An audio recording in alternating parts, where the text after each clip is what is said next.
Let's talk a bit about self-improvement. The idea of self-improvement is neutral in itself. It can be a useful tool, but under certain circumstances it can also become toxic. The problem is not the concept itself, but how it is presented and how it is perceived. In its healthy form, self-improvement means developing skills, correcting your own mistakes, increasing competence, improving physical and mental well-being, moving towards specific goals.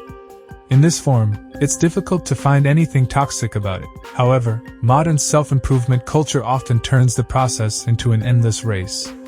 This is where several toxic effects begin to emerge. A person becomes a project that constantly needs fixing. Instead of thinking, I want to become better, people begin to think, I am not good enough right now.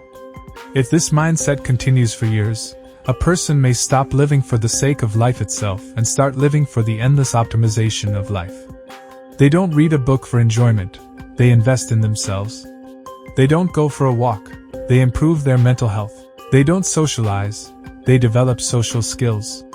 Everything becomes a tool rather than something valuable in its own right. The cult of productivity emerges. This is especially visible on social media.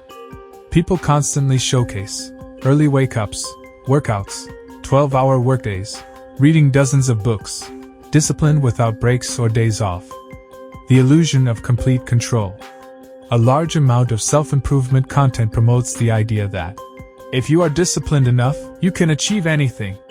This is partly true, but only partly. Many factors influence outcomes: luck, health, economic conditions, country of residence, family background, social connections. When people ignore these factors, they may begin blaming themselves for every failure. As a result, they can start viewing rest as something they need to feel guilty about. Yet productivity is merely a tool for achieving goals, not a moral virtue. Self-improvement can become a form of procrastination. This is a very common phenomenon.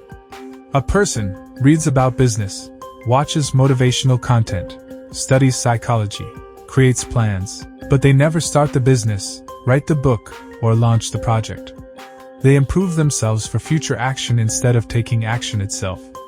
Who is most affected? The strongest impact is usually seen among young people between roughly 16 and 30 years old. The reasons are simple. They are still forming their identity. They actively compare themselves to others. They are searching for meaning and direction. They are more sensitive to social approval. Perfectionists are especially vulnerable. For them, self-improvement can easily become an endless list of flaws that must be fixed. Interestingly, many philosophical traditions criticized this very problem long before modern influencers and productivity gurus appeared.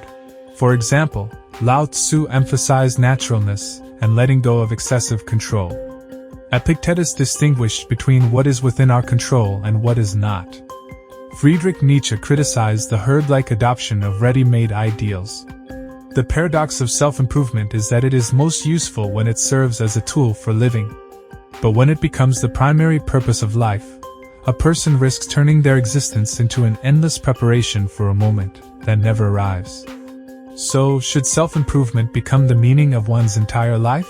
And how can we pursue it in a way that brings benefits rather than harm? What do you think?